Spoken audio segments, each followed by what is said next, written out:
Okay. Good evening, everyone. Welcome to Swabhimaan Samvaad series on the theme titled Women in Conflict Areas. The project aims to understand the pervasive phenomenon of structural violence endured by women living in conflict affected regions, with a particular focus on the relentless erosion of their agency. Today, we have with us Ms. Rita Manchanda, a journalist, writer, researcher, a human rights activist. She has dedicated much of her work to bridging the political and ethnic divides between India and Pakistan. She passionately promotes the inclusion of women peace builders in policy making sphere, driven by her strong belief in the concept of alternative community centered security and transformative potential of participatory democracy. Among her notable publications are the edited volume Women, War and Peace in South Asia, Moving Beyond Victimhood to Empowerment, and Women Making Peace. So I'm Anvita B.V. Gowda, and I have with us Shilaka Vijay Adhikari, who is also a team member. It's a privilege having you here, ma'am. So to sort of provide you with the insight and experiences in relation to the recent escalation of violence in the culturally diverse and multi-ethnic northeastern region. Um, could you tell us your opinion on how the conflict itself has escalated in the recent years? Thank you very much. And I'm delighted to meet the two of you who are part of the Swabhimaan team. And I'm very happy that you are focusing on a topic like this. Um, to talk about the recent escalation of conflict in the Northeast, and we are, of course, talking about Manipur. Frankly, it's been one of the most unsettling challenges for many of us who for years have been working on the whole issue of women and peace building. In fact, much of our research, much of our activism has been focused on making visible the very innovative strategies of women, including in Manipur, on promoting peace, on promoting justice, on essentially, as I said, peace building. Um, Yet today we are, in fact, very much challenged because one of the icons of peace in South Asia, I mean, we think of Iram Sharmila, 16 years of fasting, which is the politicization of fasting, of an act of moral courage to assert the power of truth. Of course, the sad thing is that there was no traction in the sense that AFSPA, that is the Armed Forces Special Powers Act, was not repealed. I mean, it's to some extent it's been removed from some districts in Imphal Valley, but it still remains in Manipur as well as much of the northeast, in some parts of the northeast. So, despite Iram Sharmila's very courageous, very bold, very innovative performance of moral courage in terms of fasting, nobody listened to her. I mean, in terms of the government, certainly not. Even when she came to Delhi and was sitting at Jantar Mantar, not a single official from the Indian government came. So, I mean, it also shows you that at one level, while we may valorize, highlight, place on a pedestal icons, these icons, it's also a fact that the Indian government has not yet recognized that this is a powerful instrument for peace building. So, I mean, the Mera Paibis, who are right now in the forefront of the controversy, they were very much the torch bearers. I mean, they come from a history of the Nupilan Wars, that's the women's war against British oppression, against bonded servitude, collective labor, and so forth. The fight for justice, the fight for the repeal of AFSPA, the fight for mothers, collective protest in terms of peace rallies, in terms of protecting innocent, and I'm putting in quotes, innocent civilians from, in fact, the excesses of the armed forces under AFSPA. Yet today, what are we seeing? Today, we're seeing a very murky picture. who knows what is actually happening in Manipur? There are very much emotionally, ideologically, ethnically driven narratives. There is no such thing as, where would we find the real truth? Where are the inquiry? I mean, eventually the women are saying, please set up an inquiry commission so that we can actually know what is actually happening, because we do not know. But what does seem to be clear is that are allegations that the Merapaibis have not only played the role of blocking ambulances, blocking the Assam rifles, but also being instrumental in releasing militants, armed militants, who have then gone on to torch Kuki villages. They've been involved. I mean, there have been accusations of them being involved, even in fact, rendering Kuki women more vulnerable. Now, what the truth of it is, we do not know. But the fact is, it has really been very unsettling. It's been a reminder, a very ugly, very brutal, very painful reminder of the involvement of women in the violence in Gujarat, in Surat. So these are, of course, not something that is so extraordinary. It is exceptional, but it's not that extraordinary. It has happened before. The whole issue of women and involvement in organized political violence is, of course, a different thing. Here, the women have become the mob. They are not the crowd, they are the mob. And they are the mob that may be allegedly involved in actually the perpetration of violence against women itself. But we do have many other examples of women in organized political violence. The Maoist women you have even in the Northeast, in the Naga areas, you have women within that, and you have in the Alpha, in Assam. You had, in fact, a considerable number of women who were part of the combat force. And I don't need to remind you that way back, before all of us were born, there was the Rani of Jhansi regiment of Subhash Chandra Bose's Azad Fauj. So Manipur is really been very, very unsettling for a lot of our assumptions, a lot of our easy formula. It does not mean that women are not powerful peace builders, but we need to be much more critical. We need to be much more observant about what is actually happening on the ground.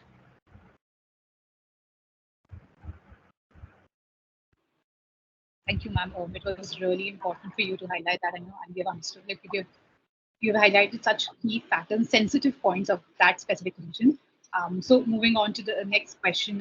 In your view, what are the main underlying factors contributing to the conflict in this region? Particularly those related to land, language, religion, and identity.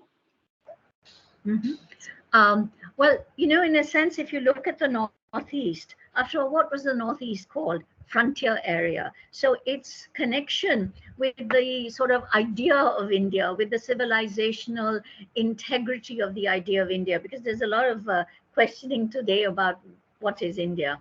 Um, the, the Northeast has always been seen as peripheral, both in terms geopolitically, in terms of both their histories. After all, the Nagas say we've never been under colonial rule, that we've never been part of British colonial India. So Manipur too was a princely kingdom. Now of course, there are connections, but in a sense, if you look at their ethnicity, that the Northeast socially and culturally are different. Their food habits are different. Their languages are different. Their cultures are different. Their sense of being connected, geographically connected, is via this chicken's neck, as many of you know. And there is this whole history of that they do have different histories of autonomy, histories of independence. So one is that part of these conflicts may be categorized as state formation conflicts. After all, we're still a young state. Yes, we're 75, 76 years old, but we're still a young state. And these are state formation conflicts. These are elites jostling for power, and there is a competition, as you mentioned, for resources. I'm very glad that you didn't only mention identity and these are multi-ethnic communities. These are also struggles for land and resources. In fact, many people will say that even the Manipur conflict today has very much to do with the whole issue of the distribution, the claims on land. I mean, if 53% of the population is Meitei and they own really their, I mean, or that they have control over 10% of the land, questions will be raised. But the problem, of course, is there's been no cadastral survey, that means land survey. In the hills, you have a very different land tenure system, tribal system, clan system. So how they would do this is, of course, a very difficult and different matter. But the issues are of land and resources. When you get this intersectionality of being a separate identity, majority or minority, and you get the intersectionality of the struggle for land, the struggle for water, the struggle for for mineral resources, oil, then suddenly what is an ethnic identity becomes a very politicized identity, and one that gets mobilized in the struggle for power and control. After all, otherwise, you can be many things. I mean, you all come from different parts of the country, but you are not involved in an identity struggle. But if your identity gets politicized because there's the intersectionality of the struggle for land, of the fight for resources, and of your feeling marginalized. I mean, the Northeast, Manipur, 3 months, 4 months, there's a conflict. Can you imagine if the conflict was in Haryana or if the conflict was in UP? Would this happen? I mean, they keep saying, you ignore us because we are peripheral. And this whole periphery is, I mean, being peripheral is a minoritization, is a marginalization.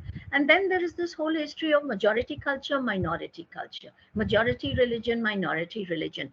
And what we are seeing in Manipur is also this very curious thing that happens. It happened because I've lived in Sri Lanka also and worked there. The minoritization complex of the majority community. Because what are the Maitris are a majority. The Kukis are really peripheral. And I mean, the Nagas, also, the Nagas are still much more powerful. But the Kukis certainly are the most minority of these of the tribal communities. And yet, the Maitris have this minority complex.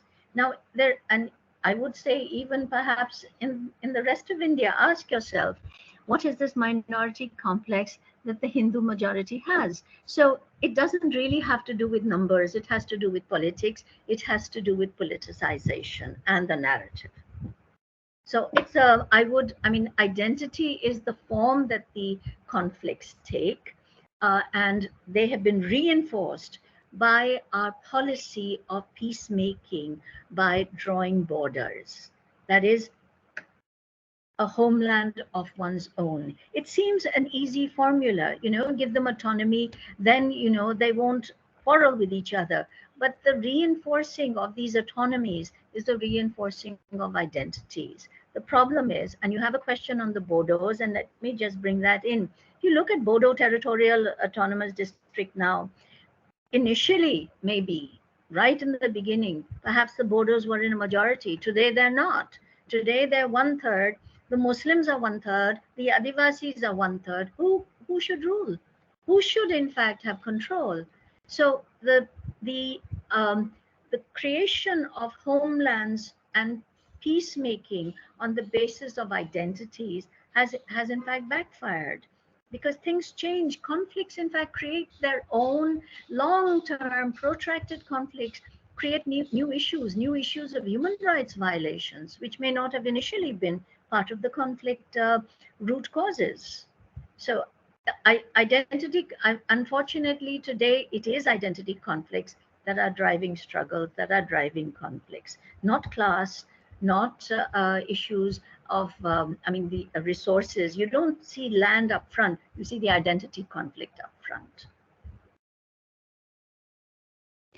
So the available data indicates that negotiation process have at times had a divisive impact, causing rifts rather than fostering unity among communities. Could you provide specific instances or examples of how negotiations have shaped the conflict dynamics and power structures within these economic groups?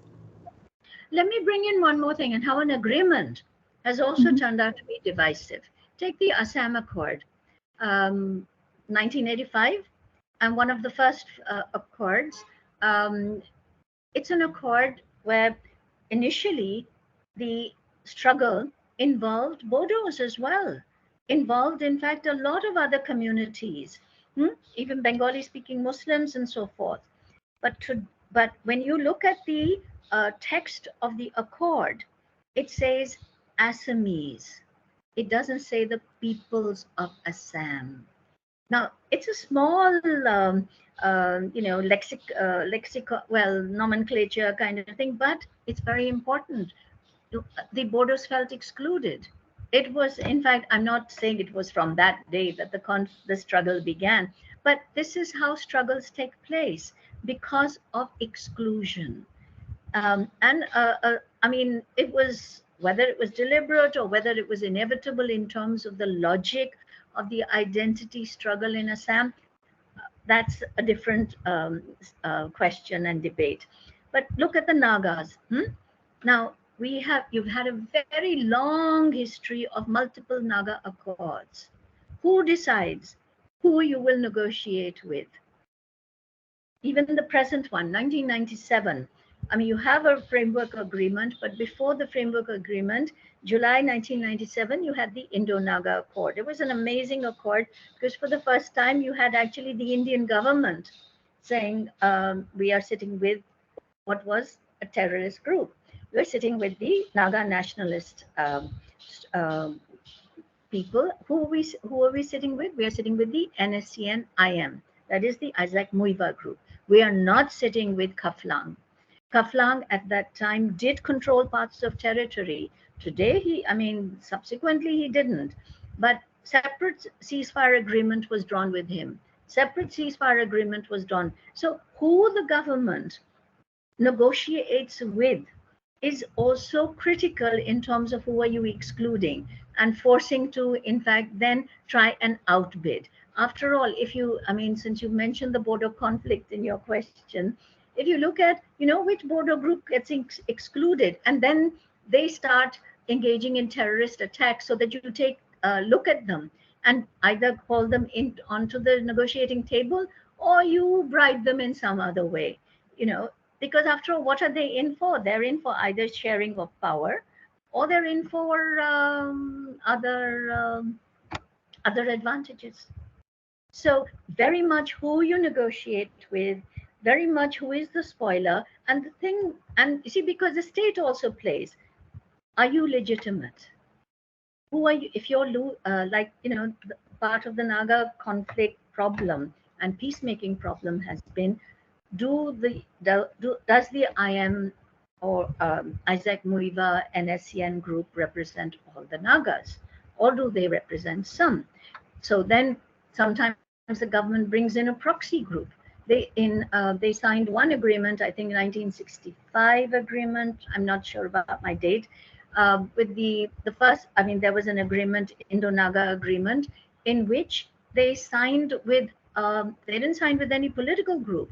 They signed with the commandos of three forces who really didn't represent. They certainly represented somebody, but who else did they represent?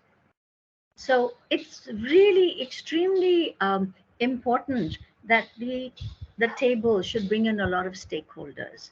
In fact, we would argue it should bring in civil society groups. It should bring in human rights groups. Certainly, it should bring in women who at the moment are allowed, but they're allowed around the table. They're never allowed at the table. So multi-stakeholders must be part of peace processes. That one of the weaknesses of peace processes is you exclude some of the major players who then are spoilers.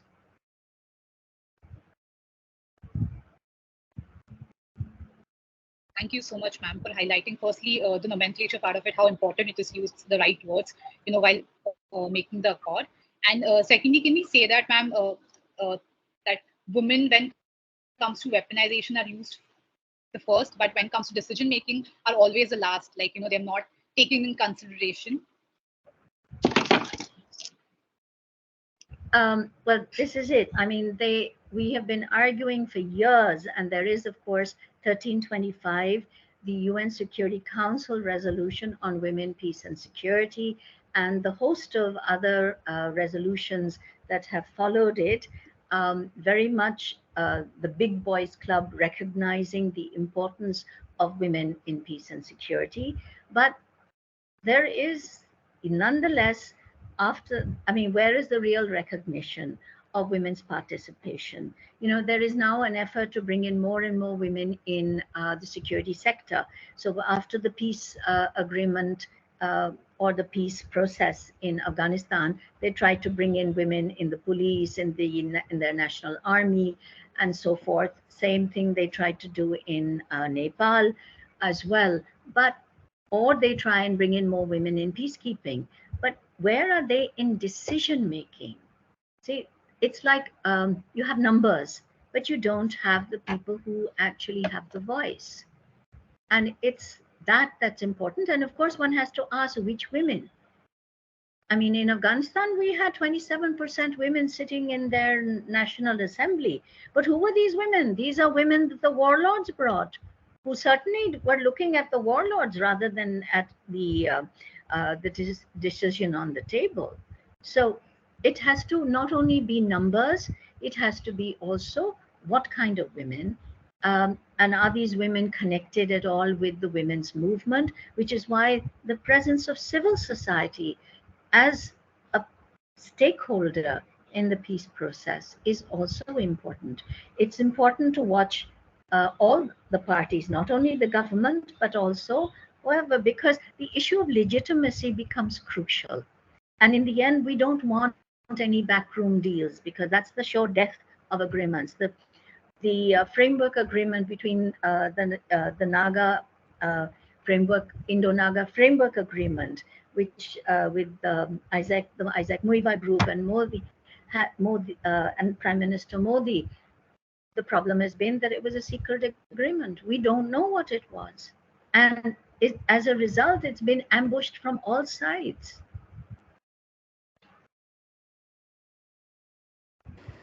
So, in your opinion, what are the primary challenges that must be tackled to attain the lasting conflict resolution and sustainable peace?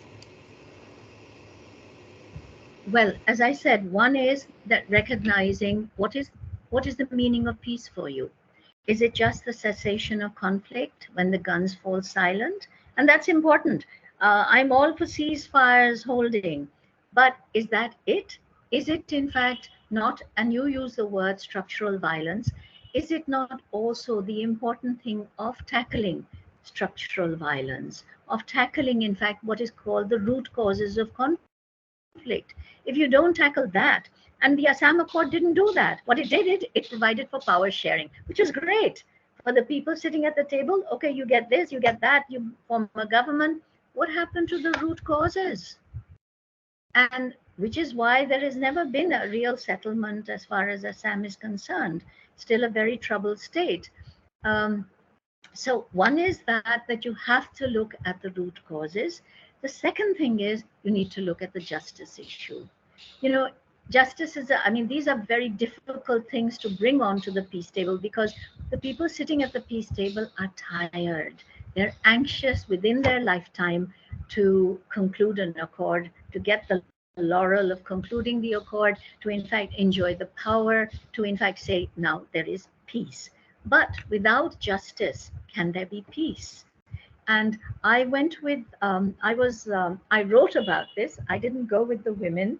This was a group of Kashmiri women who, when Pratibha Patel was the president of India, and it was felt that, there are all these very strong women human rights defenders in Kashmir, Hamida Banu, Anjum Zamruda, a lot of them who've been very active on both on humanitarian, human rights issues, as well as on the rights of Kashmiris to enjoy democratic rights and so forth. So these said, let them meet Pratibha Patil, maybe this can be a strong message for peace. That, even if they all collectively issue a statement for peace, it'll be something. So very well-intentioned people took them there. I think there were 5 women from Kashmir. They had tea with Pratibha Patil, and that it was a very, And then she said to them, she says, "Okay, can we say then that we are on the same page? We have a consensus that we want peace."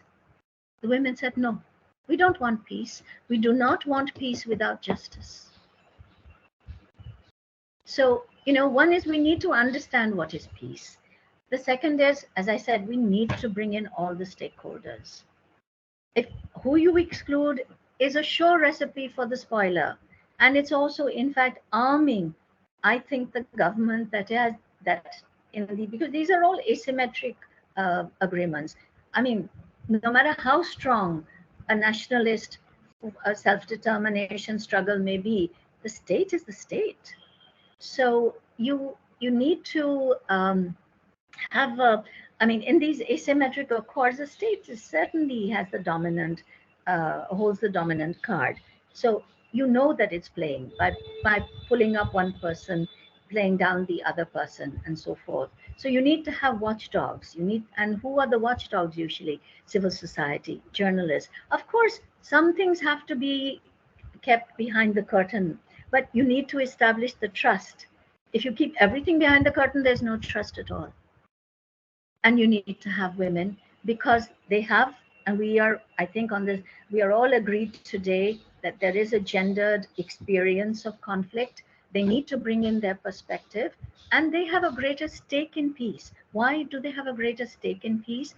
Because the issues that are more concerned with their day-to-day issues of care, of the social sector, these, if you if resources are diverted to the military, if resources are diverted to a much more adventurous foreign policy or internal national security politics, then that money will go away from them. They know that. So, in a sense, they need to be at that table to be able to say, no, budget must be here. We need to gender. I mean, after all, why do we talk about gender audits of budgets? We need to have a gender audit of a peace process. They need to be there. And they need to be there if they were also part of the conflict, so that they're not excluded when it comes to the whole issue of the decommissioning of the militaries, and that they also get some of the rewards. After all, you look at Bangladesh, now they will have a Birongana. But what is this? I mean, women have been part of so many conflicts. Yet look at LTTE. Huh? Look at Sri Lanka. Of course, that's a defeat rather than an agreement. But you look, I mean, Liberia, you look at some of the conflicts in Africa, you look at Nepal, 40% of the women were part of that conflict, bearing arms. Did they get an equal deal? Certainly not.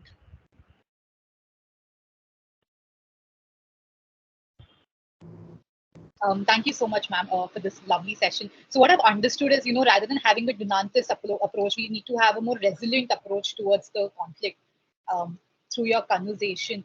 And secondly, one more thing I really liked was how you said peace is not just a word, but there are many aspects to peace that we are supposed to be taking in consideration while going ahead, to deal with the conflict. So firstly, thank you so much, ma'am. We have cut short a lot of questions, and it was great having you here. Honestly, I have been following your work, and when you were talking about Kashmir, I came across your article, and I'm like, okay, I know about this. I'm so happy that we have gotten a chance to speak with you for Swabhimaan's initiative, Women in Conflict. Swabhimaan has a lot more initiatives for which we would really like to have you on board. Um, Thank you for joining us, ma'am, once again. Thank you very much. I enjoyed it. Thank you so much.